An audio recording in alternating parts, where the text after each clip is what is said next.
comment expliquer que des milieux culturels soient infectés par ce type d'affaires? Parce que je crois qu'on a parlé notamment concernant l'affaire Maznev, à une certaine époque, et même encore aujourd'hui, on peut parler de M. Duhamel également.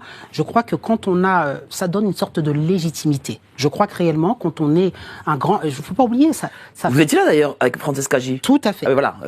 Donc, première victime de Gabriel Maznev, qui était venu ici. Voilà, il y en a eu d'autres. Et rappelez-vous cette émission avec, comment s'appelait cette émission-là, le cercle littéraire.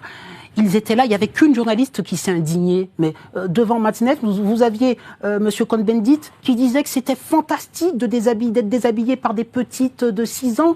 Et tout le monde trouvait ça normal. D'ailleurs, tiens, comment vous avez trouvé la défense de Cohn-Bendit là récemment auprès de Léa Salamé en disant non mais j'ai vu de la provocation? Je ne l'ai pas entendu, mais vous l'avez pas entendu? Ça m'a non mais vous voyez, par exemple, c'est ça qui a... il est dans le déni. C'est ça qui a... Lui aussi, c'est un déni? Oui.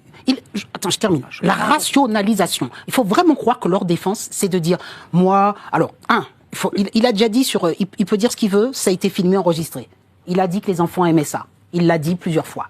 Il pense réellement, je crois au fond de lui, il pense que les enfants y prennent du plaisir. On a parlé des VARS, l'éducation sexuelle, tout ça pour les enfants.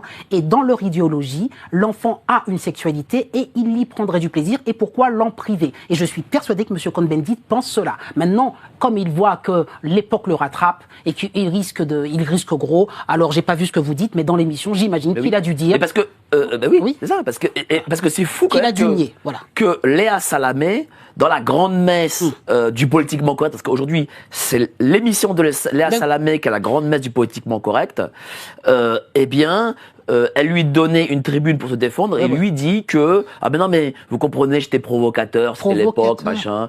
T'as pas vu cette séquence? Si, mais vous voyez bien qu'il y a un problème. Déjà, comment se fait-il que ce monsieur est convoqué pour parler politique sur toutes les chaînes?